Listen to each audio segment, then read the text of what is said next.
I have no idea why, but since the second Venom trailer hit the internet, so many people are inexplicably placing their trust in this blatantly misguided shell of a movie that I honestly can't contain my silence anymore. So in honor of this misguided joke of a comic book movie, I'm going to give 5 reasons why I don't give a shit about Venom. Number 5. The script. This movie feels like it was just announced and put into development a short time ago. Around the time Spider-Man Homecoming came out, word got out that Sony were looking to make a standalone Venom movie, and almost immediately after, I remember reading articles saying that the script is ready to go and that filming would be commencing soon. And I was like, what?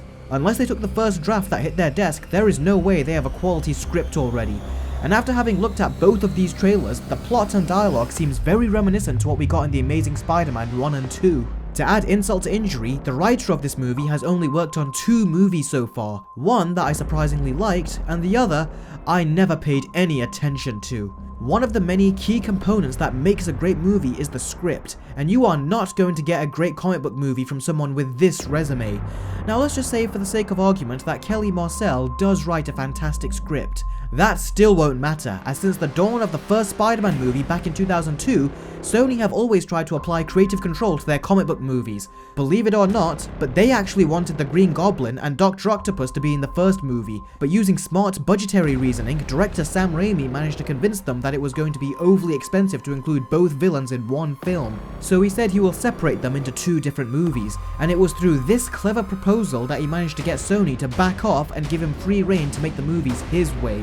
And this resulted in them being adored by both audiences and critics. It was from Spider-Man 3, however, when Sony started to force their germ-infested hands into the projects that they rapidly started to decline in quality. This is a direct result of Sony applying way too much creative control over their movies and has always served as a detriment to what could have otherwise been a popular ongoing franchise. Number 4. The similarities between Upgrade.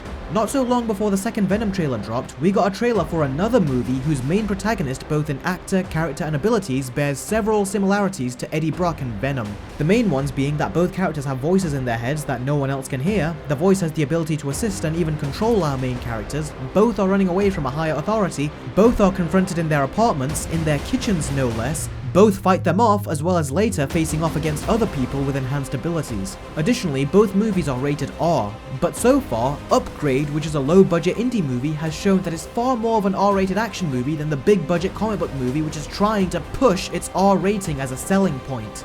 And that takes us to number 3. The R rating is cheap. Now the first place where the R rating seems like it's been watered down is in our main character, Eddie Brock. In both the comics and the animated show, he is an asshole. But in this movie, they don't make him an asshole, they make him a nice guy who just happened to be in the wrong place at the wrong time. And honestly, this is just 100% artificial, studio-coordinated bullshit. This is what a studio usually does when they don't know what to do with an adult property that they want to market to a younger audience. Suicide Squad did it, and now Sony are doing it. This acts as such a detriment that I don't care if this movie gets an R rating in the end, because going by the trailers, it is so blatantly clear that Sony are not going to use the R rating to enrich the storytelling, go deeper with character development, and incorporate adult commentary. It just looks like a paint-by-numbers PG-13 kid-friendly action movie with a quick 5-second paint job to fool people into thinking it's an R-rated movie for adults.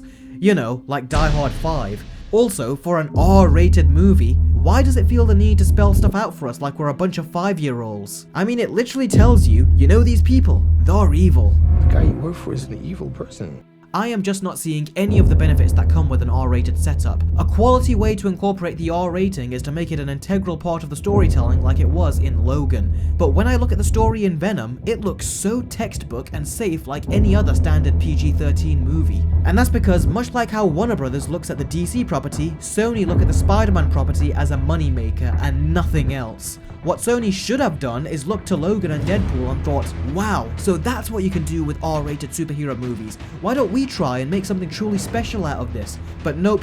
Just like how Sony tried to ride the dark and brooding train with Amazing Spider-Man 1, and then the extended universe train with the Amazing Spider-Man 2, they have now looked at Deadpool and Logan and are trying to ride the R-rated comic book movie train too.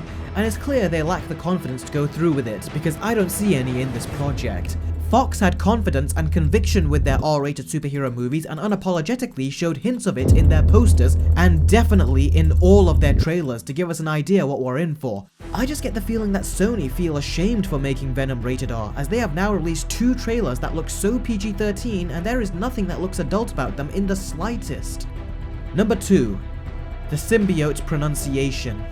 Here's how you pronounce the word symbiote. Symbiote, it's still alive. It has the characteristics of a symbiote. Now here's how the movie pronounces it. We call them symbiote. Carlton Drake believes that the union between human and symbiote. You see that? The movie can't even correctly pronounce the name of the thing it is trying to make a movie around. That is another sign that shows the lack of basic understanding of the character, and it proves that they just don't care. And if they can make a simple mistake like this, then it's clear that they don't have a cast and crew who even remotely knows anything about the character, as at least one of them would have pointed this out. And the final reason why I don't give a shit about Venom: no Spider-Man. Now it's not confirmed, but there are rumors that Tom Holland's Spider-Man might make a small appearance. But honestly, even if he does, that isn't good enough.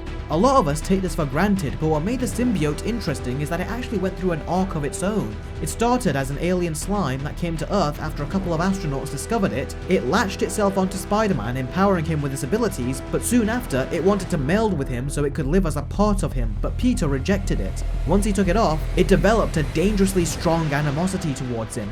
Luckily, it happened to find Eddie Brock, who also had a strong resentment towards Spider-Man, and it combined its own hatred into Eddie's, and they both vowed to take revenge on him. And heck, it even became very devious and dirty with its tactics as it started to infiltrate Peter's personal life, as it was well aware of his friends and family. So this story element is ingenious writing, and with some modern updates this could be a great story for a movie. But this just skips all of that to the point that even if Sony do end up including Spider-Man in the future, that story arc can no longer be done.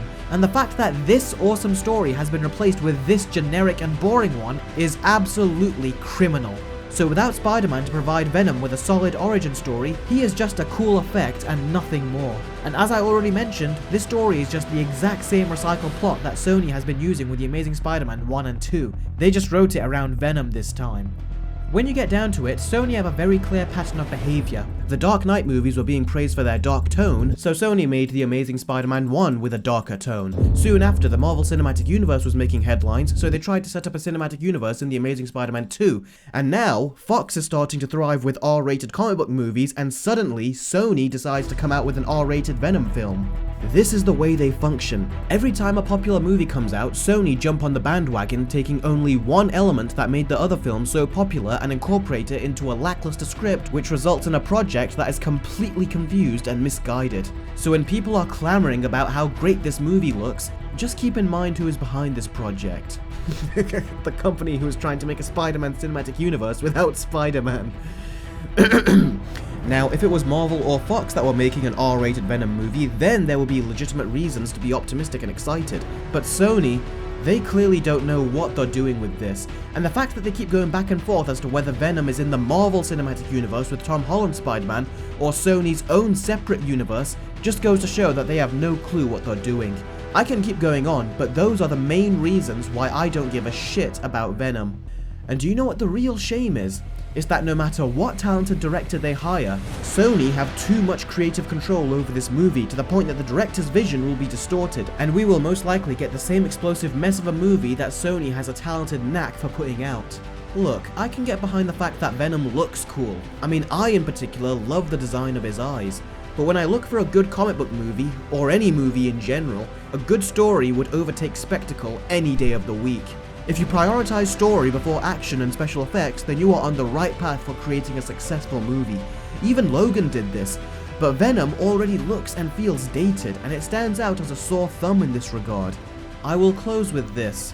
Sony is a big corporation, and naturally they have had their ups and downs, but their movie division is ignorant and greedy, and as long as they operate this way, they will never succeed. So, that's it for another video. As always, thank you guys so much for watching. Also, did you hear that the Venom script was leaked, and it revealed that Venom would only be in the movie for 2 minutes during the film's climax? Let's hope they revise the script, because that would really suck. Only time will tell. As always, if you like this video, then click the subscribe button and please do share the video so more people can be aware of the show, as YouTube's new algorithm is making it harder for people like me to do this full time. So, I'm gonna get back to work on my Infinity War Versus video, and I will see all of you next time. Take care.